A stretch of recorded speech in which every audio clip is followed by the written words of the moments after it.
Europe, on focalise sur une valeur allemande, c'est Bayer, ce groupe de chimie qui fait face à cette flopée de procès qui avait lieu contre le désherbant. Eh bien, il n'y a pas longtemps, Bayer a remporté un premier procès dans le cadre des poursuites engagées contre son désherbant Roundup, accusé de provoquer des cancers. Un tribunal californien a jugé qu'il n'y avait pas de lien de causalité évident entre le Roundup et le cancer contracté en 2016 par un jeune garçon alors âgé de 4 ans.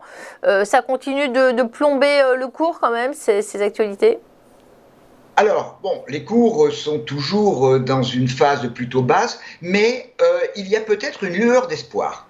On voit sur ce graphique depuis le début 2020, le rallye qui s'est déroulé de fin 2020 jusque vers le milieu du mois de mai.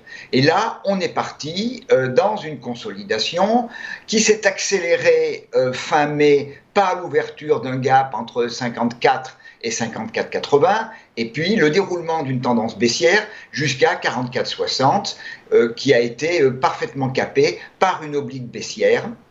Alors, je dis espoir parce qu'il y a plusieurs choses à l'heure actuelle qui laissent penser qu'on peut ressortir de cette zone de consolidation à plat entre 44,60 et 47,85, qui est là également un niveau de polarité tout à fait important.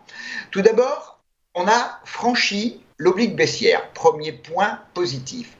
Deuxième point, c'est la bougie qui est encore rouge de mercredi, mais c'est une bougie plutôt d'espoir, dans la mesure où on a une mèche basse qui est importante. On n'est même pas allé retester l'oblique baissière.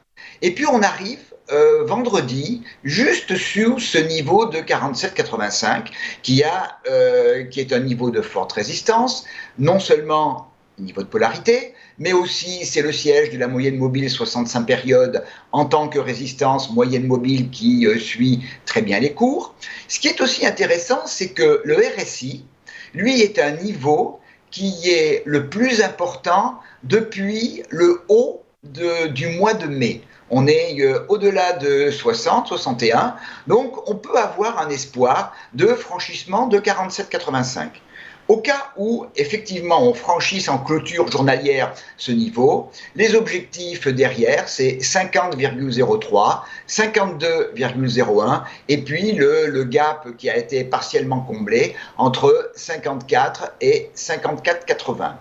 Par contre, la rupture justement de la mèche de mercredi vers 45,80 et encore plus celle de l'oblique invaliderait totalement ce scénario plein d'espoir.